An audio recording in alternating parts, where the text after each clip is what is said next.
गणपतिगुं हवामहे कविं कवीनामुपमश्रवष्टमम् ज्येष्ठराजं ब्रह्मणां ब्रह्मणस्पत आनशृण्वन्नोतभिसीदसादनम् प्रणो देवी सरस्वती वाजेभिर्वाजनीवती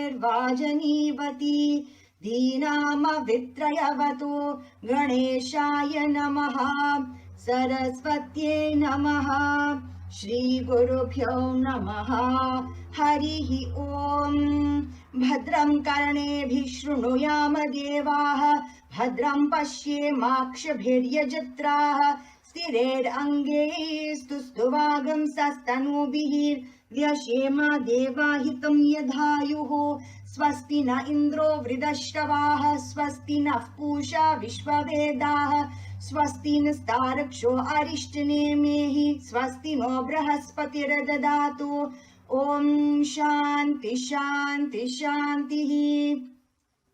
ॐ नमो भगवते रुद्राय ॐ नमस्ते रुद्रमन्यव उतोत इषवे नमः नमस्ते अस्तु धन्वने बाहुभ्यामुत ते नमः यात इषु शिवतमा शिवं बभूव ते धनुः शिवा शरव्या यातवतया नो रुद्रमृडया या ते रुद्र शिवा तनूरघोरा पापकाशिनी तया नस्तनुवाशन्तमया गिरिशन्ताभिजाकशीः यामिषुं गिरिशन्तहस्ते बिभर्षस्तवे शिवां गिरित्रतां कुरु माहि गुंसे पुरुषं जगत शिवेन वचसा त्वा गिरिशा चावधामसि यथा नः सर्वमिज्जगत यक्ष्मगं सुमना असत अध्यवोचदधिवक्ता प्रथमो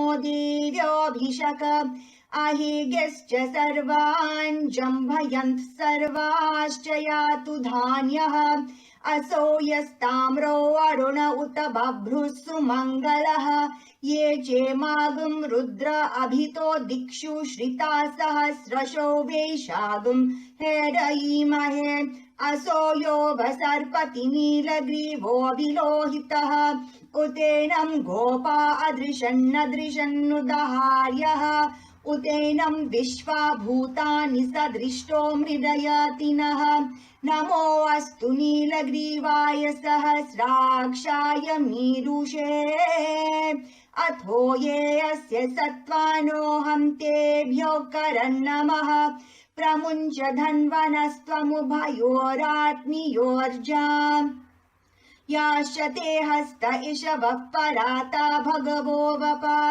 अवतत्यदनुस्त्वगं सहस्राक्षशुधे शुधे निशीर्य शल्यानां मुखा शिवो नः सुमना भव विज्जं धनुः कपर्दिनो विशल्यो बाणवागम् उत अनेशन्नस्येष व आभुरस्य निषङ्गतिः या ते हे धर्मे दुष्टमहस्ते बभूव ते धनुः तयास्मान् विश्वतस्त्वमयक्ष्मया परिभुज नमस्ते अस्त्वायुधाय नातताय धृष्णवे उभाभ्यामुत ते नमो बाहुभ्यां तव धन्वने परिते धन्वनो हेतिरस्मान् वृणक्तो विश्वतः अतो य इषुदिस्तवारे अस्मन्निदेहितम् नमस्ते अस्तु भगवन् विश्वेश्वराय महादेवाय त्र्यम्बकाय त्रिपुरान्तकाय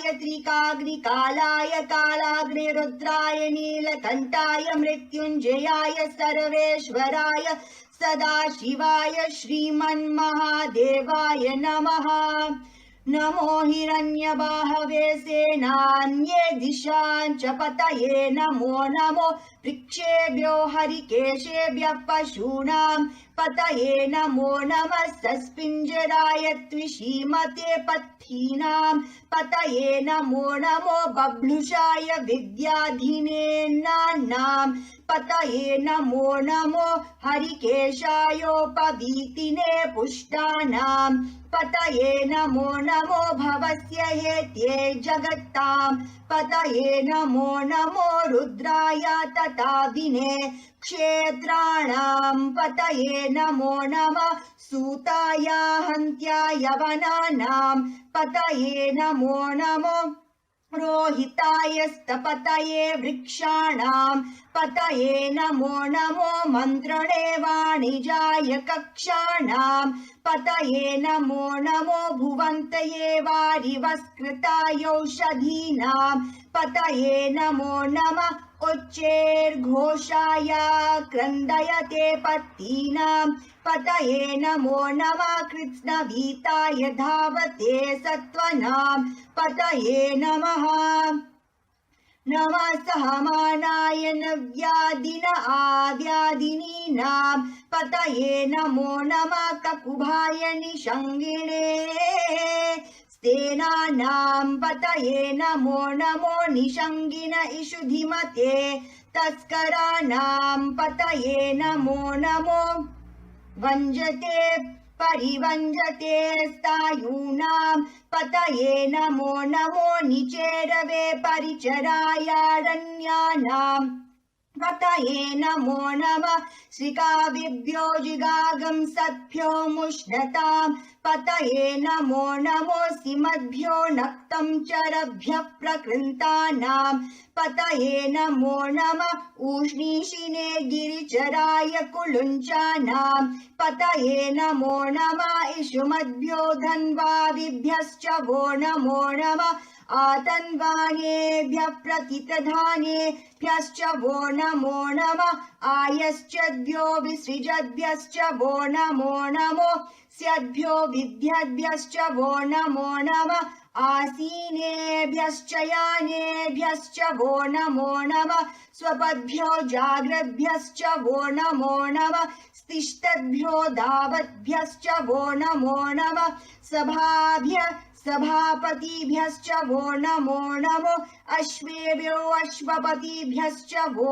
नमः नम आव्याधिनीभ्यो विविद्यन्तिभ्यश्च वो नमो नम उगणाभ्यस्त्रिगंहतिभ्यश्च वो नमो नमो गृत्सेभ्यो गृत्सपतिभ्यश्च वो नमो नमो व्रातेभ्यो व्रातपतिभ्यश्च वो नमो नमो गणेभ्यो गणपतिभ्यश्च वो नमो नमो विरूपेभ्यो विश्वरूपेभ्यश्च वो नमो नमो महद्भ्यः क्षुल्लकेभ्यश्च वो नमो नमो रतिभ्यो रतेभ्यश्च वो नमो नमो रथेभ्यो रत्तपतिभ्यश्च वो नमो नमः सेनानीभ्यश्च वो नमो नमः क्षत्तर्भ्यः सङ्ग्रहीतर्भ्यश्च वो नमो नमः सक्षभ्यो रथकारेभ्यश्च वो नमो नमः कुलालेभ्यः कर्मारेभ्यश्च वो नमो नमः पुञ्जिष्टेभ्यो निषादेभ्यश्च वो नमो नमः इषुकृभ्यो धन्वकृभ्यश्च वो नमो नमो मृगयुभ्यः श्वनीभ्यश्च वो नमो नमः श्वभ्यः श्वपतिभ्यश्च वो नमः नमो भवाय च रुद्राय च नमः शरवाय च पशुपतये च नमो नीलग्रीवाय च शितिकण्ठाय च नमः कपर्दिने च व्युप्तकेशाय च नमः सहस्राक्षाय च शतधन्वने च नमो गिरिशाय च शिपिविष्टाय च नमो मीरुष्टमाय चेषुमते च नमो रसवाय च वामनाय च नमो प्रहते च वर्षीयसे च नमो वृद्धाय च संवृद्ध्वने च नमो अग्र्याय च प्रथमाय च नमः आशवे च जिराय च नमः शीघ्रियाय च शेव्याय च नमः ऊर्म्याय च वस्वन्याय च नमः श्रोतस्याय च द्वेत्याय च नमो ज्येष्ठाय च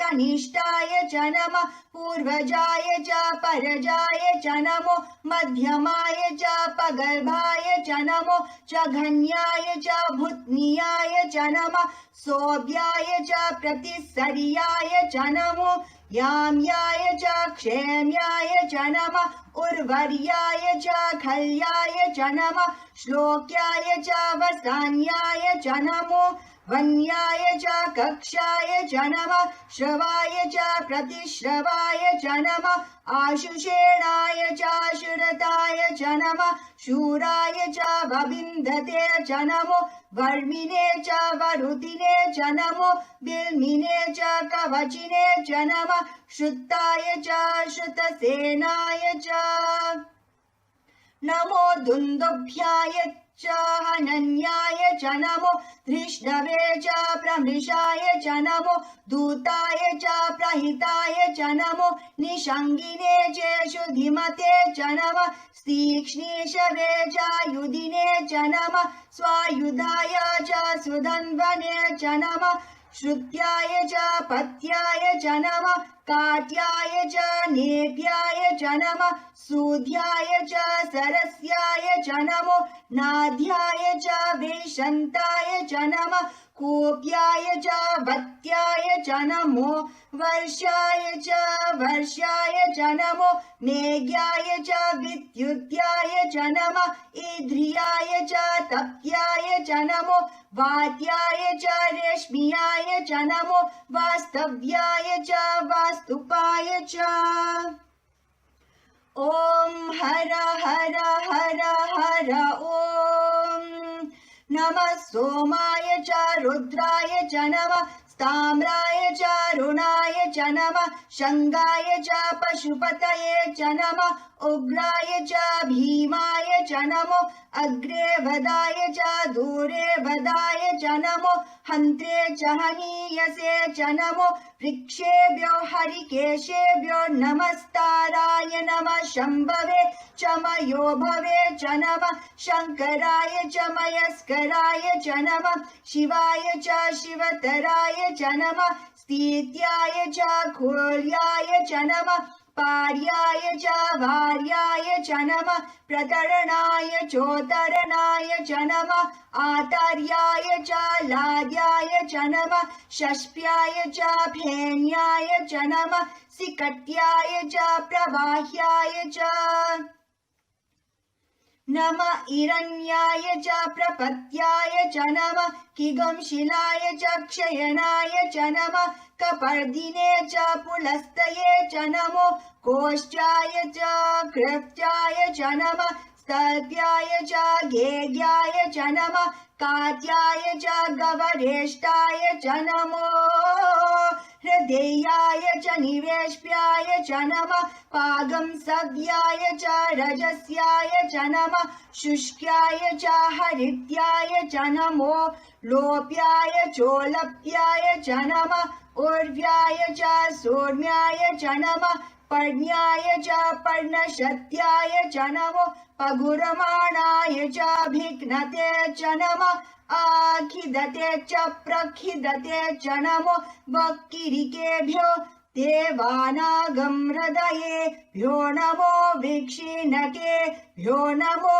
वीक्षिन्वट्केभ्यो नमः आनिरहतेभ्यो नमः आमीवट्केभ्यः द्रापे अन्धसस्पते दरिद्रन्नीललोहिता येषां पुरुषाणाम् येषां पशूनां माभेर्मा रोमो येषां किञ्चन ममता या ते रुद्र शिवा तनो शिवा विश्वाह भेषजी शिवा रुद्रस्य भेषजी तया नो बृरजीवसे इमागुं रुद्राय तवसे कपर्दिने क्षयद्वीराय प्रबरामहे मतिं यथा न शमशत्विपते चतुष्पते विश्वं पुष्टं ग्रामे अस्मिन्ननातुरं मृडानो रुद्रोत नो मयस्कृति क्षयद्वीराय नमसा विधेमते यच्चं च योश्च मनुरायजे पिता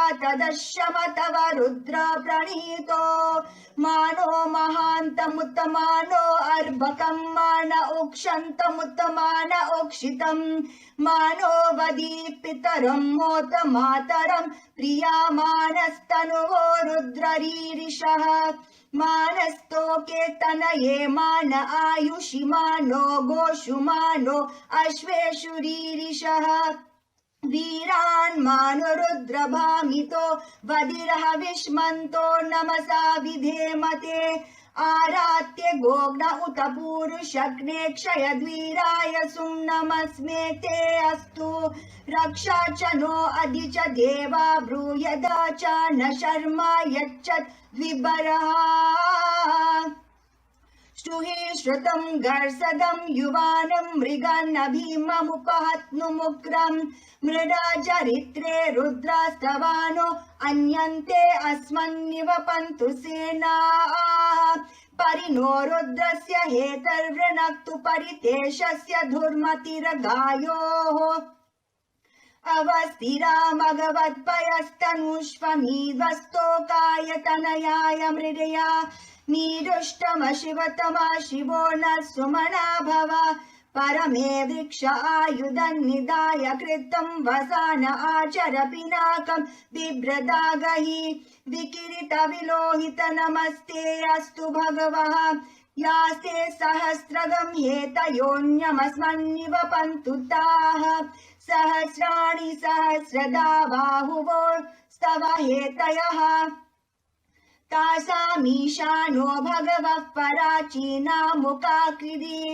सहस्राणि सहस्रशो ये रुद्रा अधिभूम्यां तेषागं सहस्रयोजने वधन्वानि तन्मसि अस्मिन् महन्त्यर्णवेऽन्तरिक्षे भवा अधि नीलग्रीवाश्रुतिकण्ठाः शर्वा अधः क्षमाचराः नीलग्रीवाश्रुतिकण्ठा दिवगुं रुद्र उपश्रिताः ये वृक्षेषु सस्पिञ्जरा नीलग्रीवा विलोहिताः ये भूतानाम् अधिपतयो विशिखास कपर्दिनः ये अन्येषु विविद्यन्ति पात्रेषु पिबतो जनानाम् ये पथां पतिरक्षय एलभृदायव्युधः ये तीर्थानि प्रचरन्ति श्रिकावन्तो निषङ्गिनः य एतवन्तश्च भूयागंसश्च दिशो रुद्रावितस्थिरे तेषागं सहस्रयोजने वधन्वानि तन्मसि नमो रुद्रेभ्यो ये पृथिव्यां येऽन्तरिक्षे ये दिवि येषामन्नं वातो वर्षमिषवस्तेभ्यो दश प्राचीर्दश दक्षिणादश प्रतीचीर्दशोदीचीर्दशो द्वास्तेभ्यो नमस्ते नो मृडयन्तु ते यं द्विष्वयश्च नो द्वेष्टितं वोजम्भे दधामि त्र्यम्बकं यजामहे सुगन्धिं पुष्टिवर्धनम् उर्वारुकमिव बन्धनान् मृत्योर्मुक्षीयमामृतात् यो रुद्रो अग्नो यो अप्सु य ओषधीषु यो रुद्रो विश्वा भुवना विवेश तस्मै रुद्राय नमो अस्तु ये ते सहस्रमयुतं पाशा मृत्यो मर्त्यया हन्तवे तान् यज्ञस्य मायया सर्वानवायजामहे मृत्यवे स्वाहा मृत्यवे स्वाहा प्राणानां ग्रन्थिरसि रुद्रो मा विशान्तकः तेनान्येनान्त्यायस्व नमो रुद्राय विष्णवे मृत्युर्मे पाहि तमुष्टु हि अस्विषु सुदन्वायो विश्वक्षयति भेषजस्य यक्ष्वा महेशो मनसाय रुद्रं नमो धीर्देवमसुरं दुवस्य अयमे हस्तो भगवान् अयमे भगवत्तरः अयं मे विश्वभेषजो यगं शिवाभिमर्शनः ओम शांति शांति शांति शं च मे मयश्च मे प्रियं च मे नुकामश्च मे सोमनसश्च मे भद्रं च मे श्रेयश्च मे वशश्च मे यशश्च मे भगश्च मे द्रविणं च मे यन्ता च मे दर्ता च मे क्षेमश्च मे धृतिश्च मे विश्वं च मे महश्च मे संविच्च मे ज्ञात्रं च मे सुश्च मे प्रसुश्च मे शिरं च मे लयश्च मरत्तं च मे अमृतं च मे यक्ष्मं च मे नामयच्च मे जीवातुश्च मे दीर्घायुत्वं च मे नमित्रं च मे भयं च मे सुगं च मे शयनं च मे सुषा च मे सुदिनं च मे स्वस्ति प्रजाभ्यः परिपालयन्तां न्यायेन मार्गेण महिषाः गोब्राह्मणेभ्यः शुभमस्तु नित्यं समस्तलोकाः सुखिनो भवन्तु समस्तलोकाः सुखिनो भवन्तु समस्तलोकाः सुखिनो भवन्तु ओम शांति शांति शांति।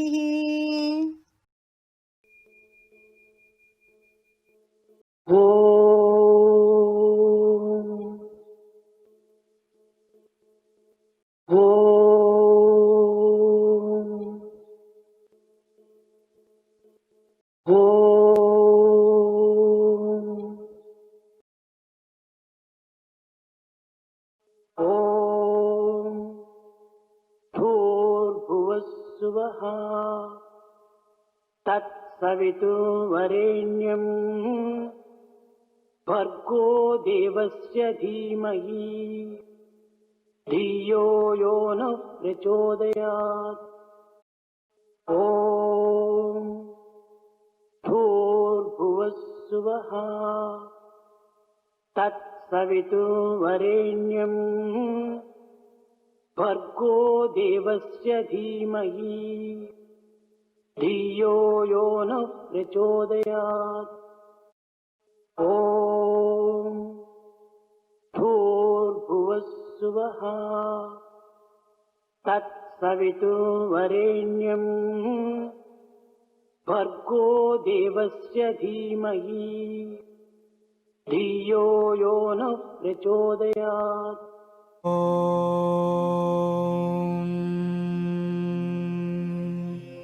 शान्ति शान्ति शान्तिः।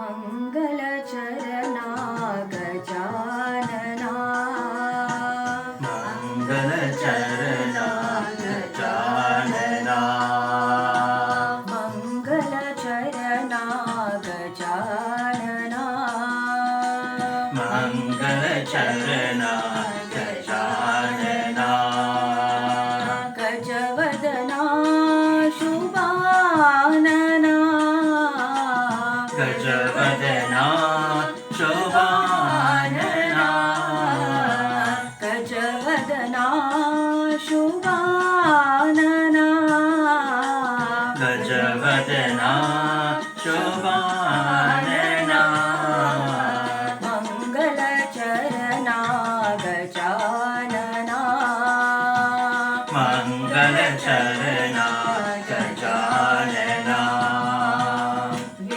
विद्यादायक बुद्धिप्रदायक विद्यादायक बुद्धिप्रदायक विद्यादायक बुद्धिप्रदायक विद्यादायक बुद्धिप्रदायक गौरीतनया गजानना गौरीतनया गजानना गौरीतनया गजानना गौरीतनया गजानना मंगलचरणा गजानना मंगलचरणा गजानना गजवदना शुभानना गजवदना शोभानना मंगलचरणा गजानना मंगलचरणा गजानना विद्यादायक बुद्धिप्रदायक विद्यादायक बुद्धिप्रदायक गौरीतनया गजानना गौरीतनया गजानना गौरीतनया गजानना गौरीतनया गजानना मंगलचरणा गजानना।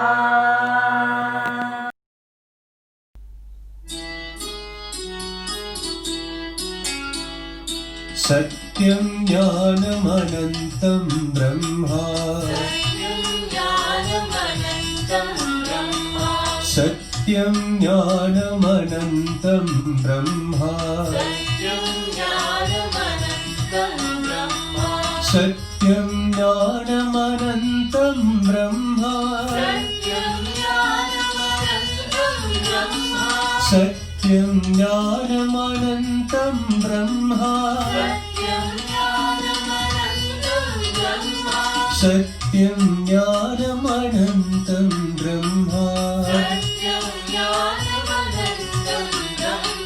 सत्यं ज्ञानमनन्तं ब्रह्मा सत्यं ज्ञानमनन्तं ब्रह्मा सत्यं ब्रह्मा ज्ञानं ब्रह्मा अनन्तं ब्रह्मा अनन्तं ब्रह्मा सत्यं ज्ञानमनन्तं ब्रह्मा सत्यं ज्ञानमनन्तं ब्रह्मा सत्यं ज्ञानमनन्तं ब्रह्मा सत्यं ब्रह्मा ज्ञानं ब्रह्मा अनन्तं ब्रह्मा अनन्तं ब्रह्मा सत्यं ज्ञानमनन्तं ब्रह्मा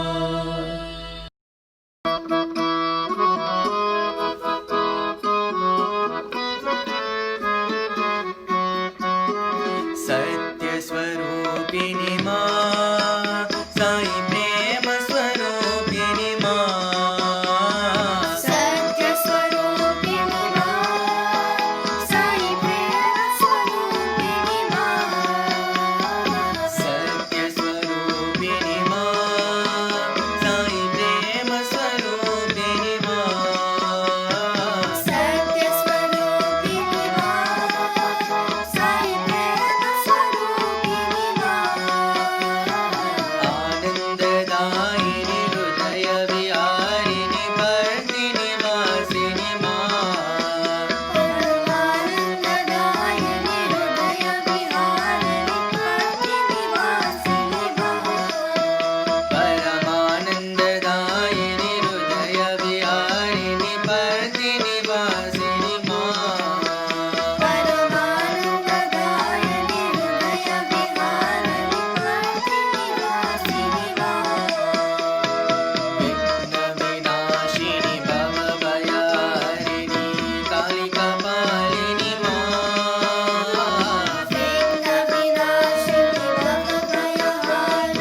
हरे साई कृष्ण हरे सर्वधर्म प्रिय साई हरे राम हरे साई कृष्ण हरे सर्वधर्म प्रिय साई हरे राम हरे साई कृष्ण हरे सर्वधर्म प्रिय साई हरे राम हरे साई कृष्ण हरे सर्वधर्म प्रिय साई हरे अल्लाह ईश्वर साई हरे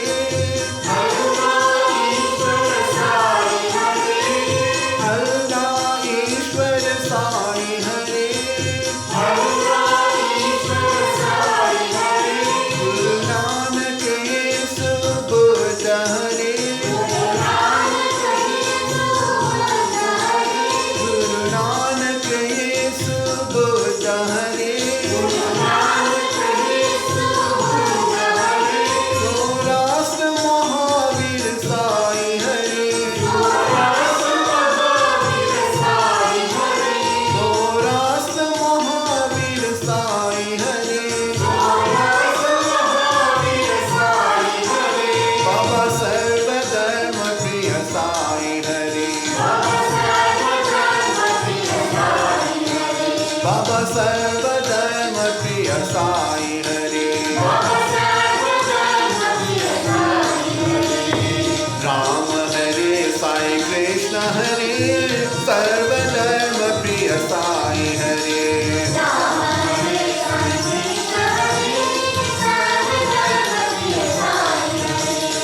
अल्लाह ईश्वर साई हरे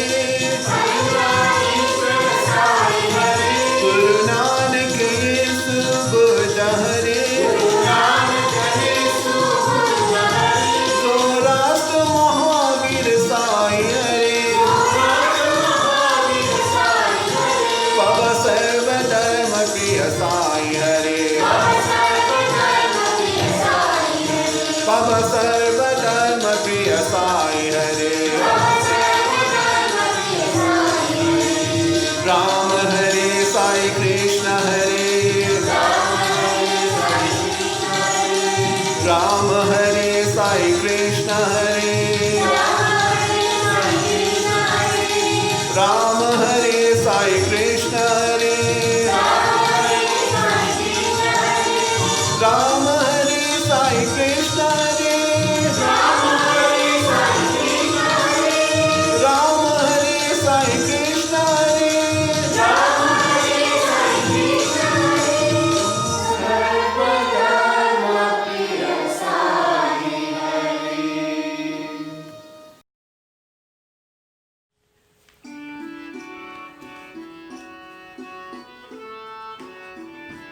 साई माता पिता दीनबंधु सखा साई माता पिता दीनबंधु सखा साई माता पिता दीनबंधु सखा साई माता पिता दीनबंधु सखा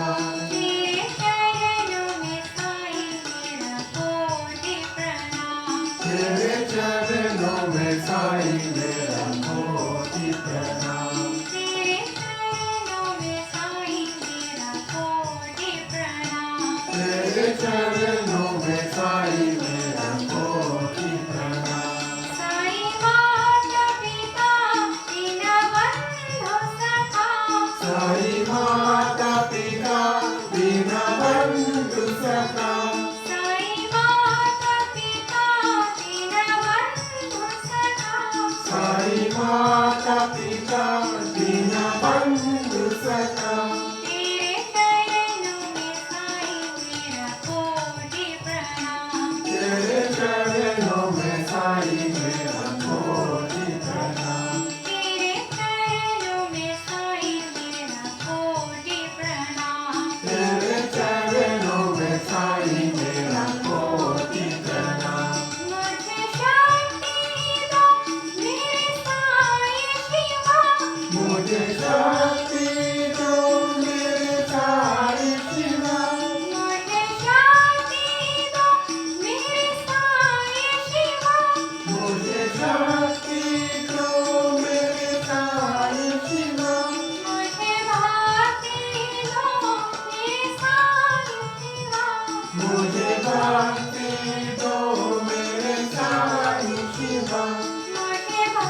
मुझे मुक्ति दो मेरे साई शिवा मुझे मुक्ति दो मेरे साई शिवा मुझे मुक्ति दो मेरे साई शिवा साई माता पिता दीनबंधु सखा साई माता पिता दीनबंधु सखा तेरे चरणों में साई मेरा कोटि तेरे चरणों में साई मेरा कोटि प्रणाम प्रणाम साई माता पिता दीनबंधु सखा साई माता पिता दीनबंधु सखा तेरे चरणों में साई मेरा कोटि प्रणाम तेरे चरणों में साई मेरा कोटि प्रणाम मुझे शक्ति दो मेरे साई शिवा मुझे शक्ति दो मेरे साई शिवा मुझे भक्ति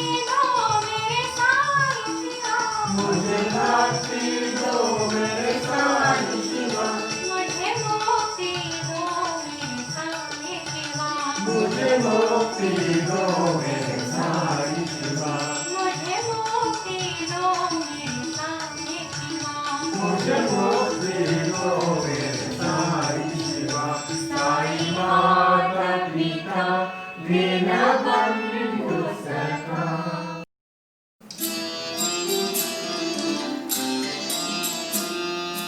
राम राम भजो मन हरे हरे राम राम भजो मन हरे हरे राम राम भजो मन हरे हरे राम राम भजो मन हरे हरे साई राम भजो मन हरे हरे साई राम भजो मन हरे हरे साई राम भजो मन हरे हरे साई राम भजो मन हरे हरे राम राम भजो मन हरे हरे राम राम भजो मन हरे हरे रघुपति राजा राम राम रघुपति राजा राम राम रघुपति राजा राम राम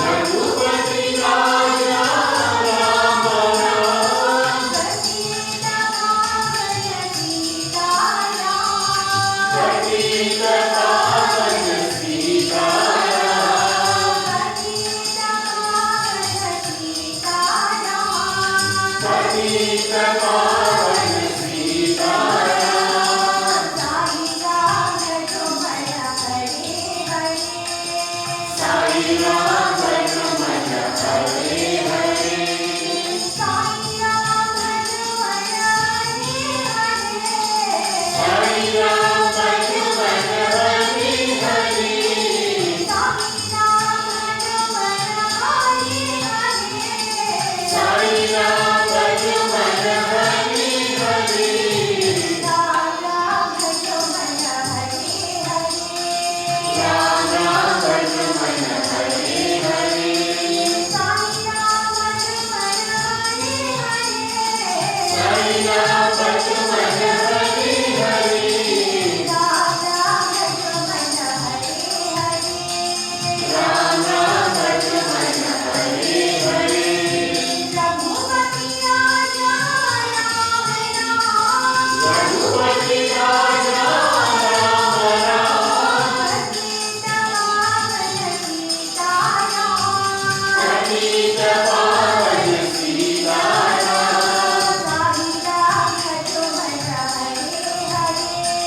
साई राम भजो मन हरे हरे साई राम भजो मन हरे हरे साई राम भजो मन हरे हरे साई राम भजो मन हरे हरे साई राम भजो मन हरे हरे साई राम भजो मन हरे हरे राम राम भजो मन हरे हरे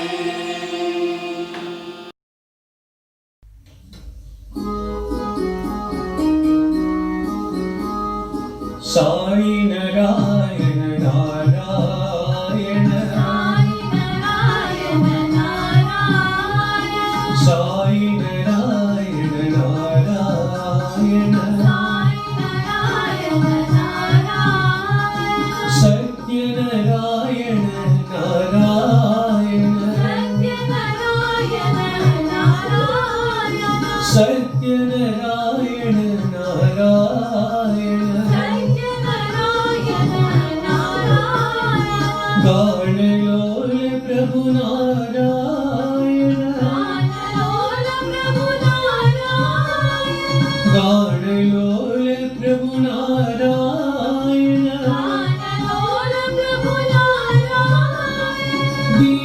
दीनपाल जय नारायण दीनपाल जय नारायण प्रभु दीनपाल जय नारायण दीनपाल जय नारायण साई नारायण नारायण साई नारायण नारायण सत्य नारायण नारायण सत्यनारायण नारायण गानलोल प्रभु नारायण गानलोल प्रभु नारायण दीनपाल जय नारायण दीनपाल जय नारायण प्रभु दीनपाल जय नारायण प्रभु दीनपाल जय नारायण साई नारायण नारायण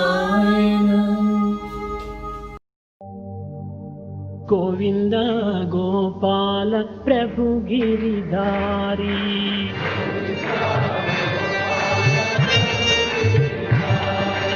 गोविंद गोपाल प्रभु गिरिधारी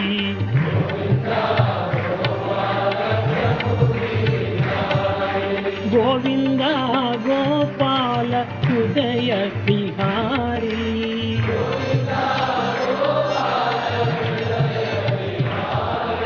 गोविंद गोपाल हृदय विहारी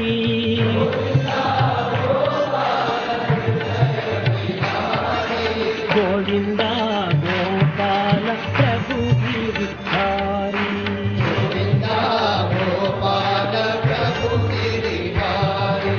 नंद कुमार नवनीत चोर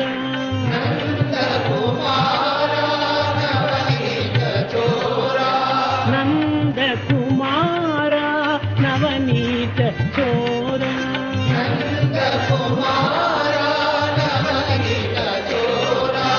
उदय विहारा बड़ा चित्त चोरा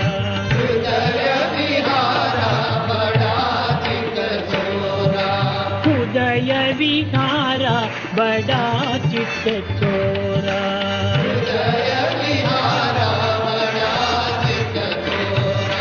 गोविंद गोपाल प्रभु गिरिधारी गोविंद गोपाल हृदय विहारी गोविंद गोपाल हृदय विहारी गोविंद गोपाल हृदय विहारी गोविंद गोपाल प्रभु गिरिधारी नंद कुमार नवनीत चोरा नंद कुमार नवनीत चोरा उदय विहारा बड़ा चित्त चोरा उदय विहारा बड़ा चित्त चोरा गोविंद गोपाल प्रभु गिरिधारी प्रभु गिरिधारी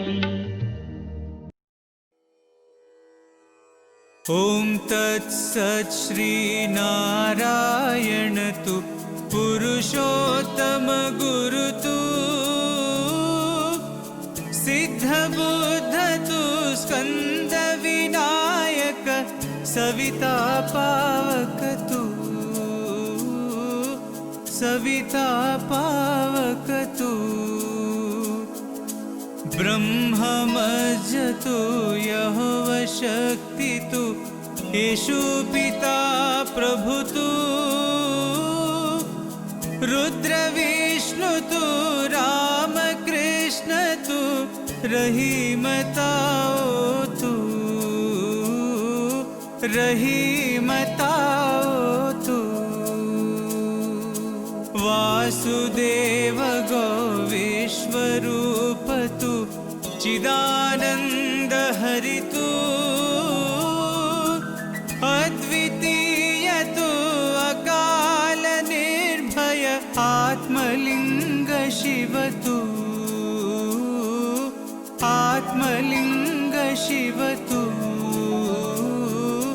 आत्मलिङ्ग शिव तू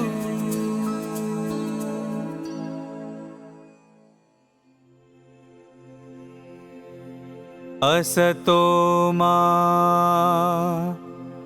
सद्गमया तमसो मा ज्योतिर्गमया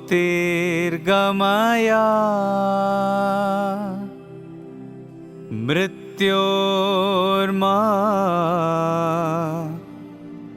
अमृतं गमया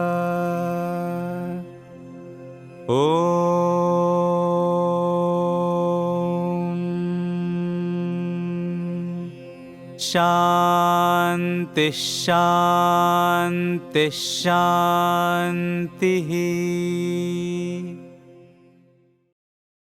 Offer my humble salutations at the lotus feet of my Lord and Master, Bhagavan Sri Satya Sai Baba, and Om Shri Sai Ram, loving aspirants of Sai.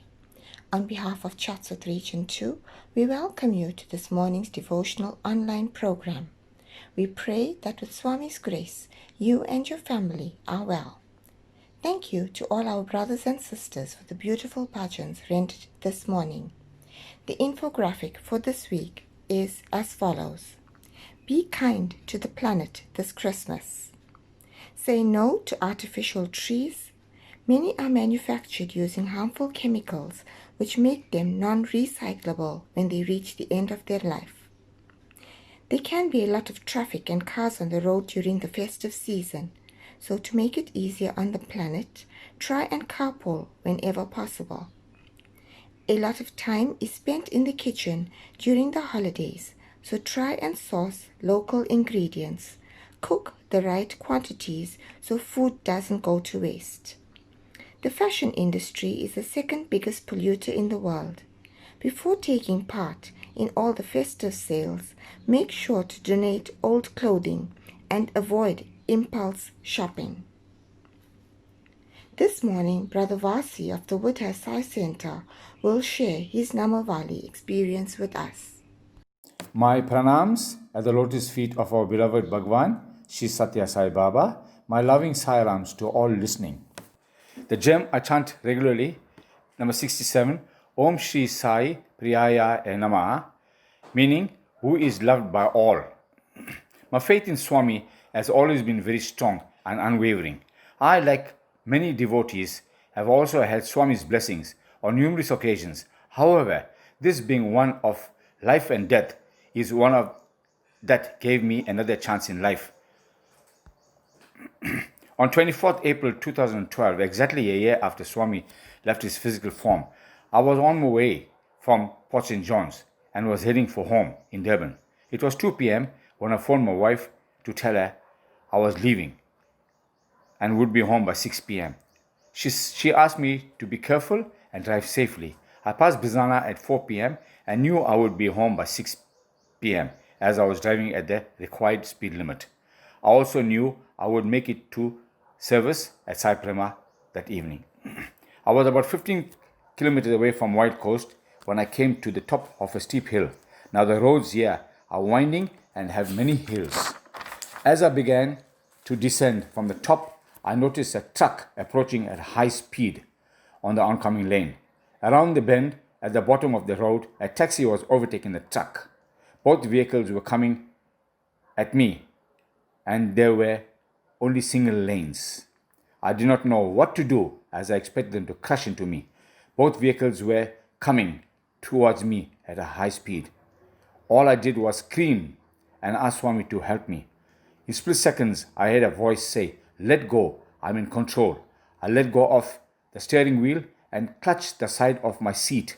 I closed my eyes and I felt that the car going off the road, not wanting to witness a crash. Suddenly, within minutes, my car was back on the road and had come to a complete stop. I still had my eyes closed and was clutching onto my seat. My eyes were tightly shut when I heard a banging on my window. When I finally opened my eyes, I saw a young boy at the window. I managed to open the window and he asked if I was okay. I was so shaken that I just stared at him. He held me on the shoulder and tried to reassure me that all was fine. Immediately after, a police officer stopped and came to my aid. He saw a cushion with Swami's picture in front of the car and asked me who that was. I replied, "That's my God." He said, "You are very lucky. Your God saved you from a disaster." Few people who witnessed this could not understand how the car got back on the road, least of all as I was not holding the steering wheel. The police officer checked the car all round under and said there was no damage to the car. He followed me to the Wild Coast. As I was still shaken, he asked me to continue carefully. When I thanked him, he said, "Don't thank me, thank you God." As I drove home, I chanted and thanked Swami for my safety. I reached home at about 7 p.m. My wife looked at my shaken face and asked, "What happened?" I literally broke into tears as I explained my horrific experience.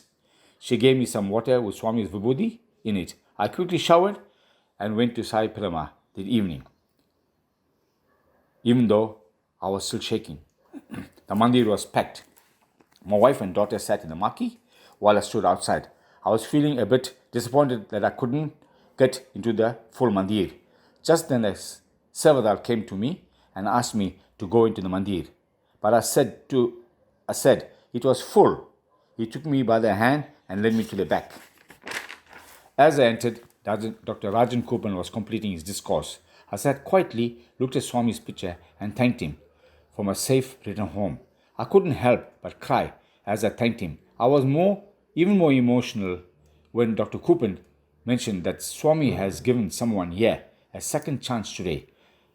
I knew that someone was me. I placed my life and car in Swami's hand that day, and he took control of the situation and delivered me. Our faith in Swami must always be strong. He will never leave us. Jai Sai Ram. Thank you, Brother Vasi, for sharing your experience with us.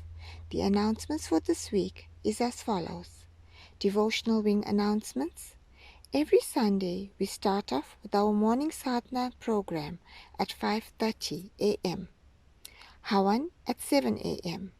Thank you to Silver Glen Sai Center for conducting the Havan this morning.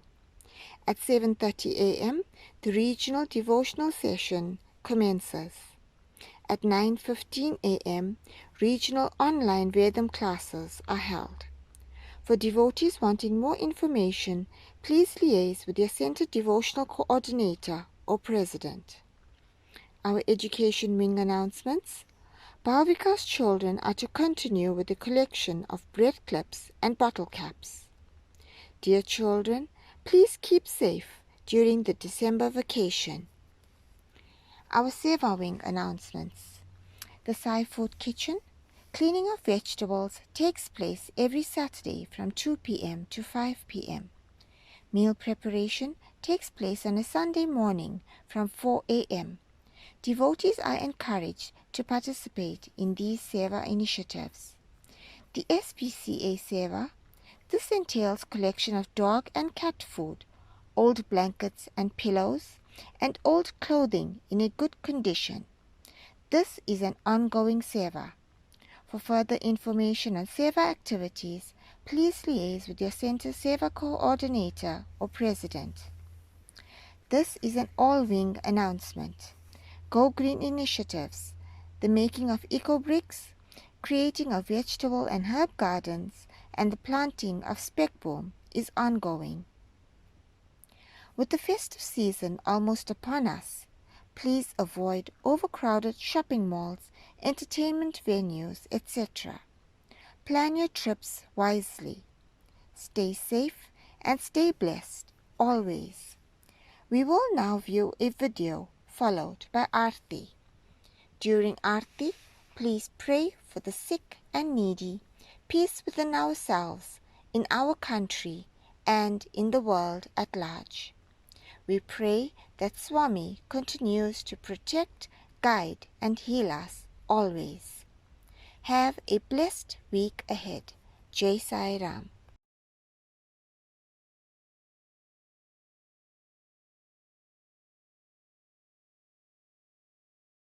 the greater problem we face today is the epidemic of fear.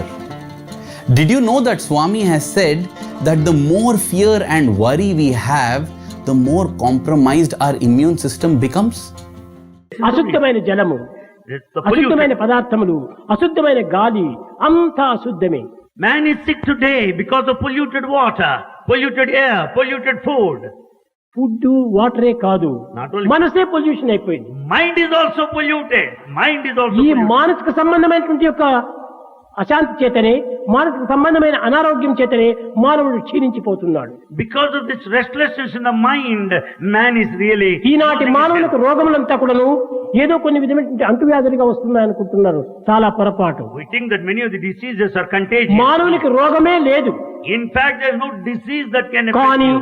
Psychological గా తాను రోగం ఉన్నట్టుగా భ్రమించుకొని ఒక రోగంగా రూపొందుతున్నాడు. Most of these diseases are psychological, and he considers that 90% అంతా మానవునికి రోగములు psychological గా వస్తున్నాయి. 90% of the diseases are psychological. మానసిక సంబంధమైనటువంటి రోగములే అధికంగా మారుతున్నాయి. They are all because of psychology. నిరంతరం కూడా చింతించి చింతించి అదే రోగానికి గురి అవుతున్నాడు. Because of too much of thinking and anxiety and worry.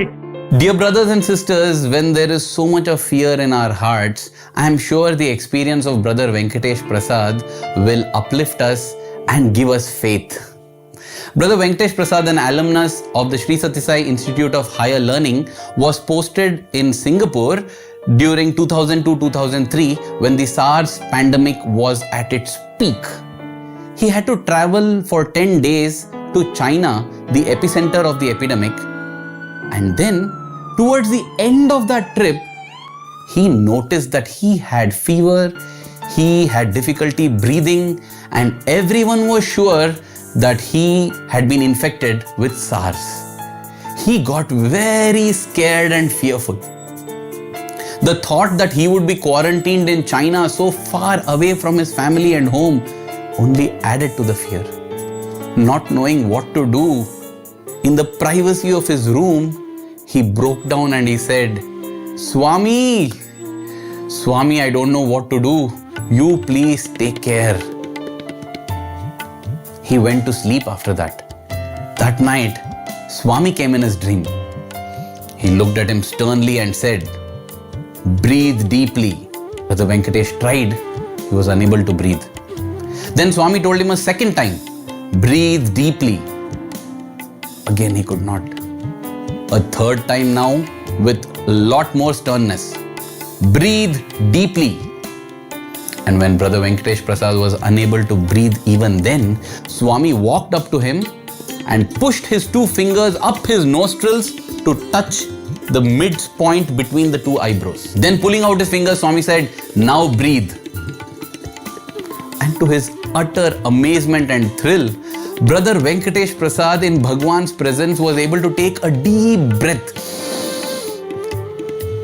Swami then turned and walked away.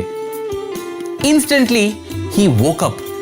He was sweating profusely. But now the fear was gone. Because the fever was gone. And he was able to breathe so comfortably. He went to the washroom, had a bath. He got dressed and walked down to the lobby of the hotel to meet the other colleagues. They were stunned and shocked to see that a person who was down with all of SARS symptoms the previous night was now as fit as a fiddle in the morning. The Chinese counterparts told him, you Indians have good immunity. Speaking to them in a language they understand, Brother Venkatesh said, no, it is all the blessings of the Buddha. Dear brothers and sisters, when an epidemic strikes, there is fear in our hearts. But let us not look at that big fear and turn to Swami and say, Swami, what do I do? There is so much fear. Let us turn to the fear and say, hey fear, what will you do? I have my big Swami. Because Swami is in charge of our life. Swami controls everything. There is nothing that Swami cannot do. Having taken all the precautions that we need to take, let us not lead our life in fear, but in the joy of faith, knowing that in our heart, Swami is there always. We often need an object of faith to hold on to. It reminds me of the beautiful experience of Dr. Upadhyaya, an ophthalmologist who once came to Swami and referring to the many patients who came for free treatment, he told Swami, Swami, at times we are not able to treat them and we also lack medicines. It feels very bad to send them back empty-handed. Swami told the doctor, give them vibhuti. The doctor then told Swami, Swami, many of them are not devotees. They don't have faith in the vibhuti. Will it still work for them? And Swami said, doctor, you are an eye doctor. What do you do if someone with a kidney problem comes to you? He said, Swami, I refer them to a kidney specialist. And how do you do that? Swami, I write a referral note. Swami said, when you apply vibhuti to the patient, that is your referral note to me. I will take care. Don't worry. In this circumstance, dear brothers and sisters, when there is so much fear, we can bolster our faith by ourselves writing a referral note to Swami. Can we not? That's it. We are referred to Bhagwan now. Let us banish the fear and fondle and foster faith. So what if all the mandirs are shut? So what if we can't do Nagar Sankirtan? So what if we can't do group bhajans? We can definitely get one-on-one in touch with Bhagwan who is in our heart. Let us not shiver in fear, but let us strengthen our faith. Thank you. Jai Sai Ram.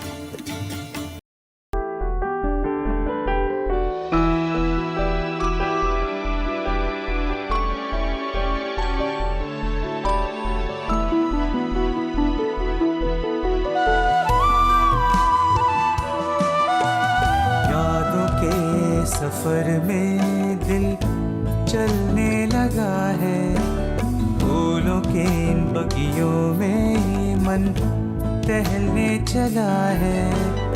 यादों के सफर में दिल चलने लगा है, फूलों की इन बगियों में मन टहलने चला है।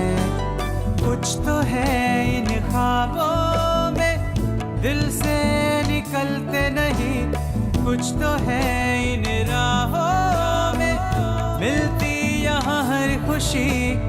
अब इन लम्हों के बारिश में भीगने चला हूँ मैं। यादों के सफर में दिल चलने लगा है, फूलों के इन बगियों में मन टहलने चला है।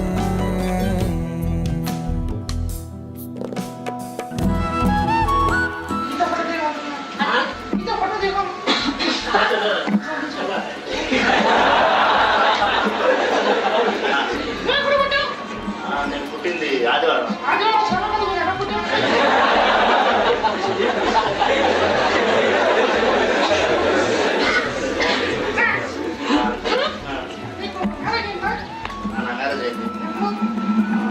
ఆగస్టు 15.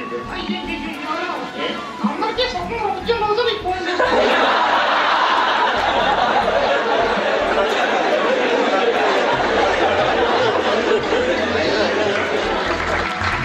याद आती है वो हंसी तेरी और आंखों से बातें जो तुमने की।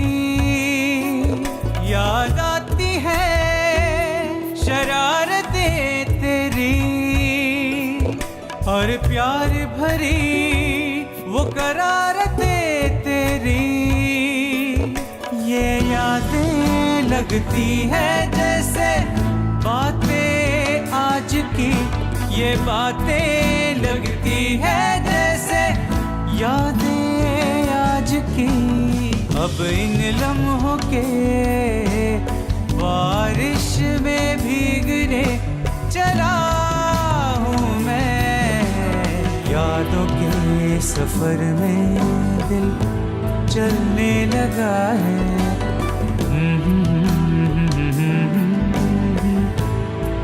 हा हा हा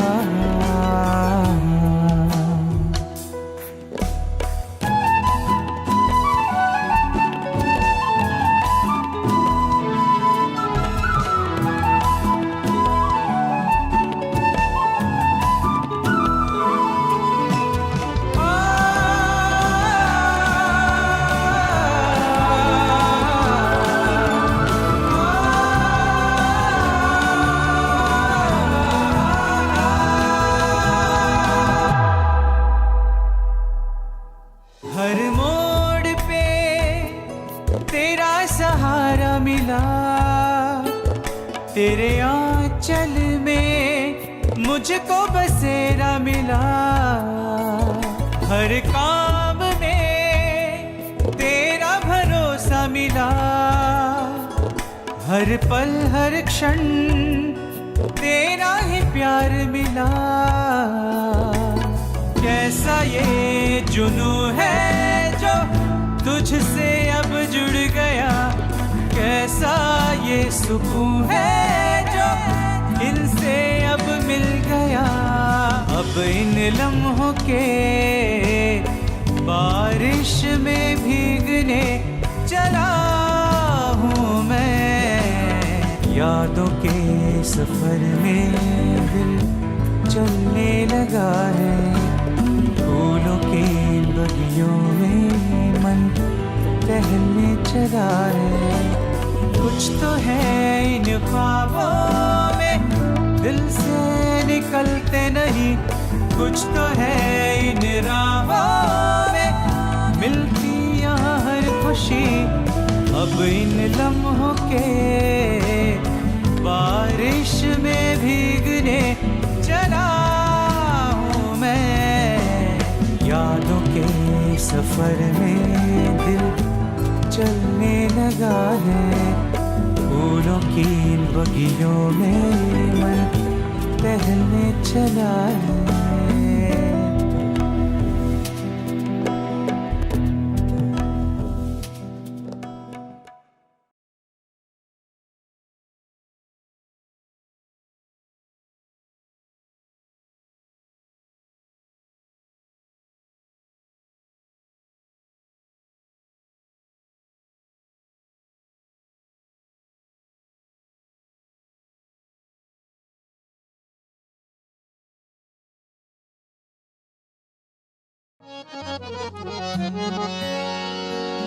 ओम जय जगदीश हरे, स्वामी सत्य साई हरे। भक्त जना संरक्षक, भक्त जना संरक्षक, पति महेश्वरा। ओम जय जगदीश हरे। शशिवदना श्रीकरा, सर्वा प्राणपते, स्वामी सर्वा प्राणपते। आश्रित कल्पलतिका, आश्रित कल्पलतिका, आपतांधवा। ओम जय जगदीश हरे। माता पिता गुरुदैवमु मरियन्तयु नीवे, स्वामी मरियन्तयु नीवे। नाद ब्रह्म जगन्नाथ, नाद ब्रह्म जगन्नाथ, नागेन्द्राशयन। ओम जय जगदीश हरे। ओंकार रूप ओजस्वी हो साई महादेवा, सत्य साई महादेवा। मंगल आरती अंधुको, मंगल आरती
शान्ति शान्ति शान्ति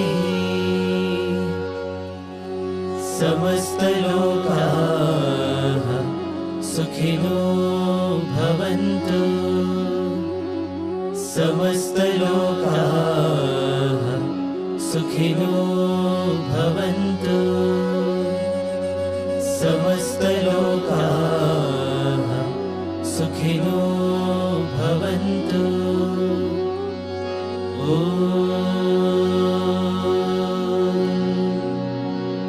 शान्ति शान्ति शान्तिः जय बोलो भगवान श्री सत्य साई बाबा जी की जय।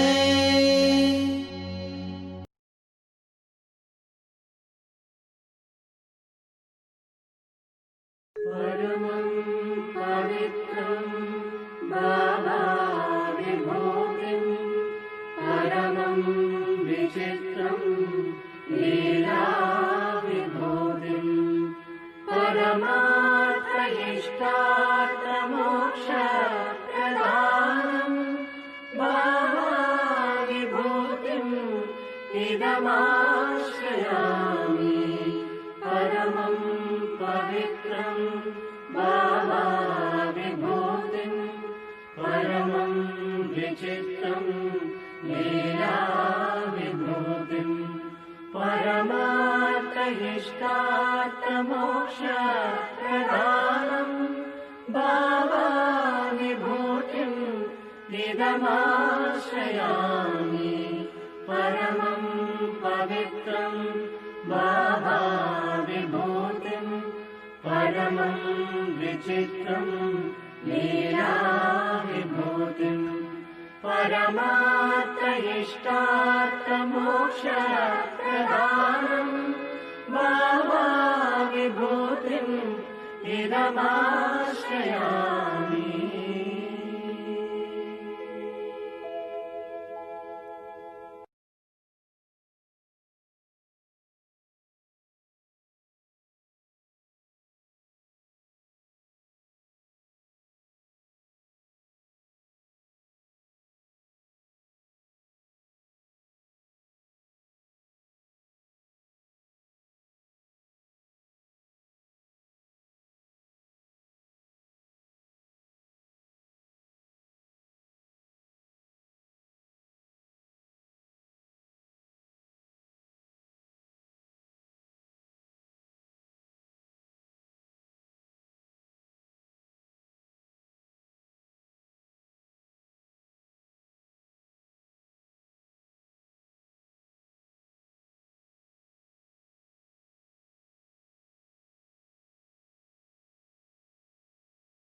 ॐ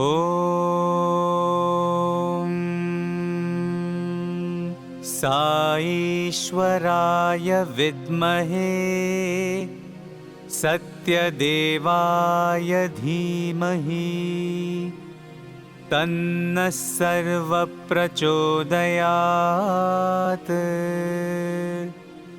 ॐ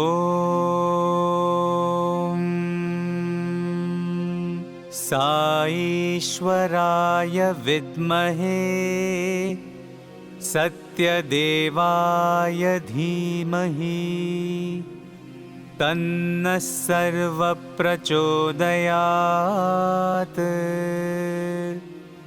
ॐ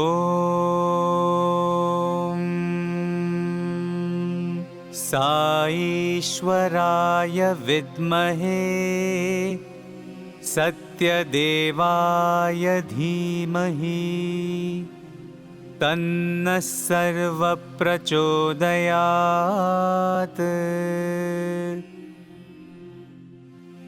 ॐ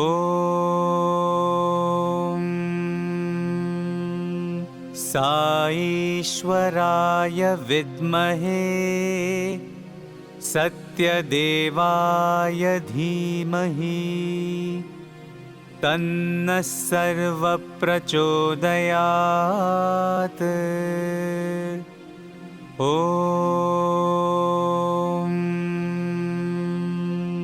साईश्वराय विद्महे सत्यदेवाय धीमहि तन्नः सर्वप्रचोदयात्। ॐ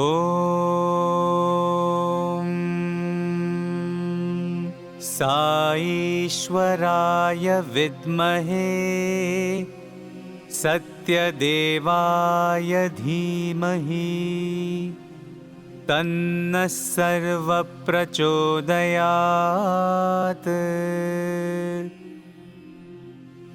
ॐ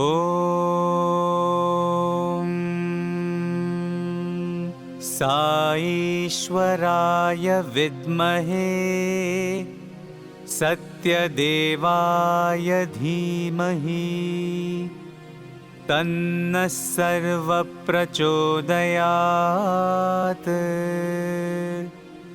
ॐ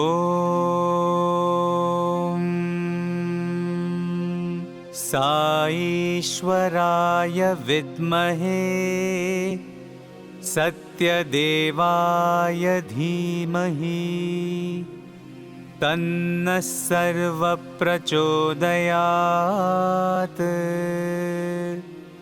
ॐ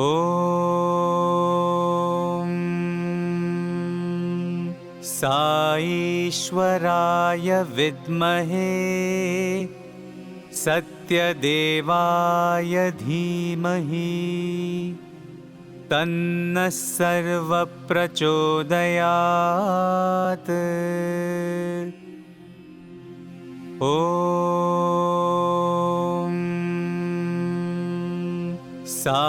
साईश्वराय विद्महे सत्यदेवाय धीमहि तन्नः सर्वप्रचोदयात्। ॐ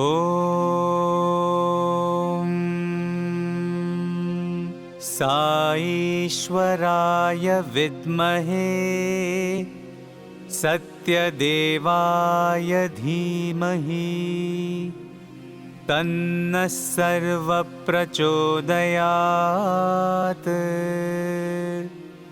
ॐ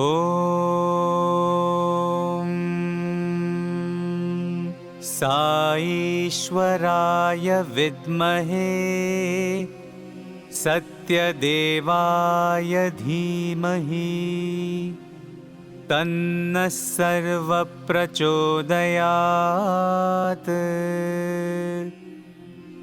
ॐ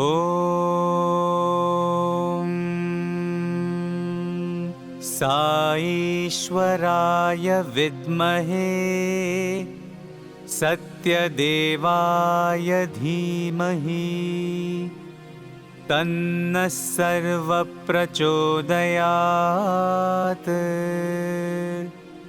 ॐ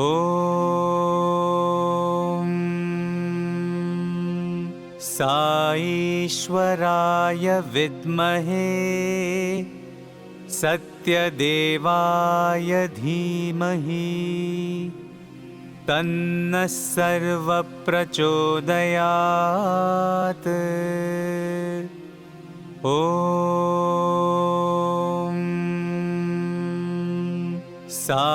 साईश्वराय विद्महे सत्यदेवाय धीमहि तन्नः सर्वप्रचोदयात्।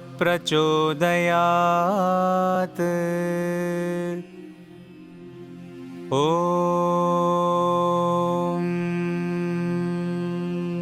साईश्वराय विद्महे सत्यदेवाय धीमहि तन्नः सर्वप्रचोदयात्।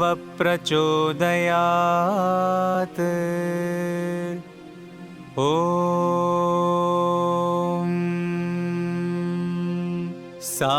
साईश्वराय विद्महे सत्यदेवाय धीमहि तन्नः सर्वप्रचोदयात्। ॐ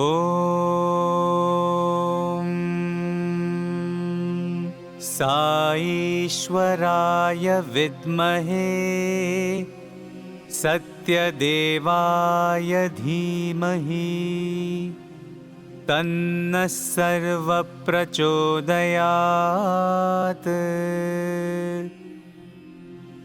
ॐ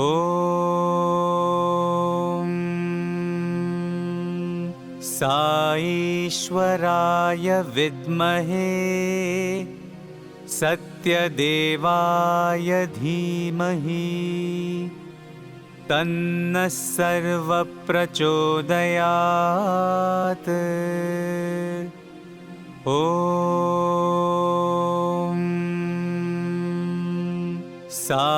साईश्वराय विद्महे सत्यदेवाय धीमहि तन्नः सर्वप्रचोदयात्। ॐ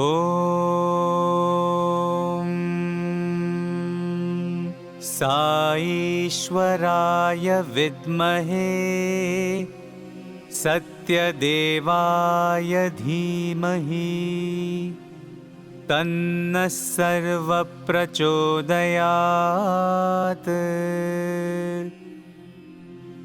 ॐ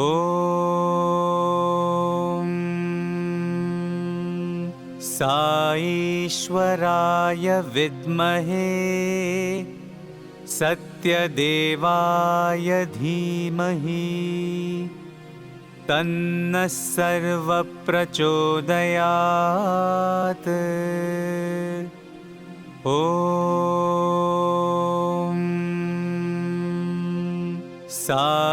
साईश्वराय विद्महे सत्यदेवाय धीमहि तन्नः सर्वप्रचोदयात्। ॐ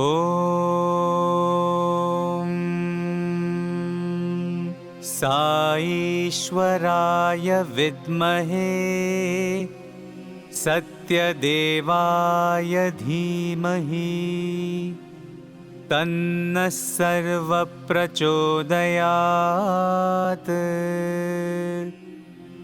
ॐ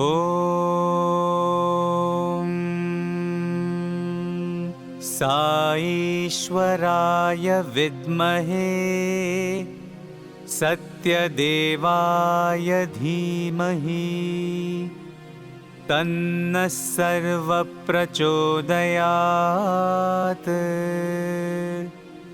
ॐ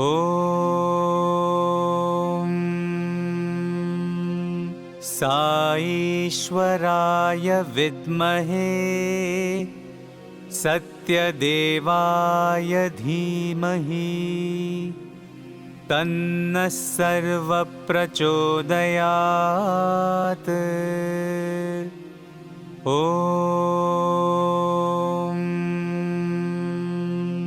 साईश्वराय विद्महे सत्यदेवाय धीमहि तन्नः सर्वप्रचोदयात्।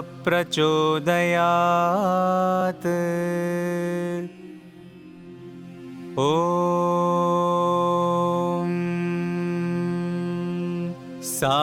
साईश्वराय विद्महे सत्यदेवाय धीमहि तन्नः सर्वप्रचोदयात्।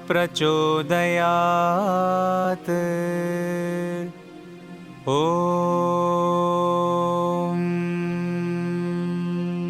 साईश्वराय विद्महे सत्यदेवाय धीमहि तन्नः सर्वप्रचोदयात्।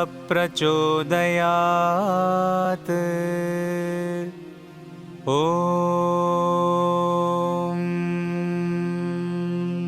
साईश्वराय विद्महे सत्यदेवाय धीमहि तन्नः सर्वप्रचोदयात्। ॐ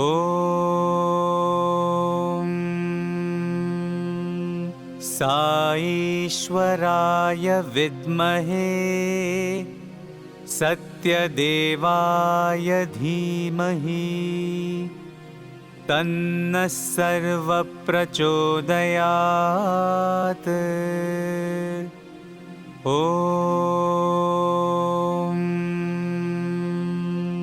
साईश्वराय विद्महे सत्यदेवाय धीमहि तन्नः सर्वप्रचोदयात्।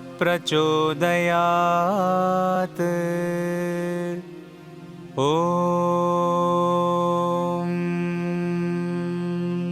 साईश्वराय विद्महे सत्यदेवाय धीमहि तन्नः सर्वप्रचोदयात्।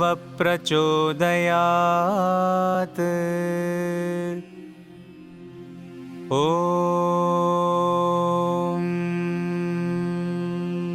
साईश्वराय विद्महे सत्यदेवाय धीमहि तन्नः सर्वप्रचोदयात्।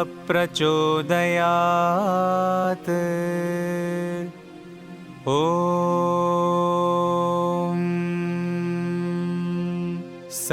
साईश्वराय विद्महे सत्यदेवाय धीमहि तन्नः सर्वप्रचोदयात्।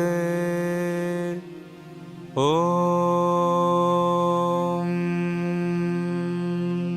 साईश्वराय विद्महे सत्यदेवाय धीमहि तन्नः सर्वप्रचोदयात्।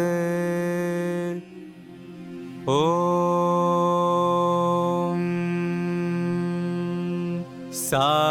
साईश्वराय विद्महे सत्यदेवाय धीमहि तन्नः सर्वप्रचोदयात्। ॐ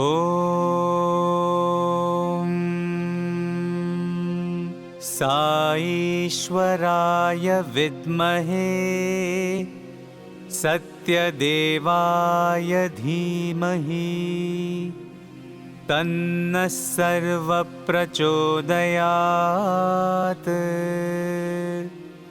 ॐ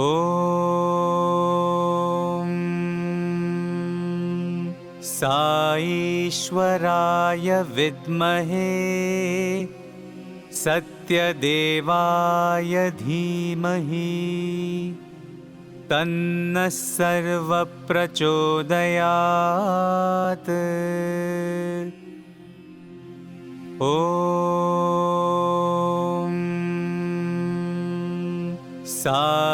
साईश्वराय विद्महे सत्यदेवाय धीमहि तन्नः सर्वप्रचोदयात्।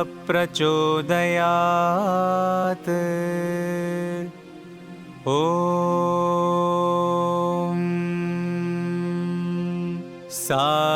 साईश्वराय विद्महे सत्यदेवाय धीमहि तन्नः सर्वप्रचोदयात्।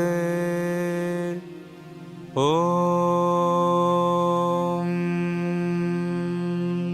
साईश्वराय विद्महे सत्यदेवाय धीमहि तन्नः सर्वप्रचोदयात्।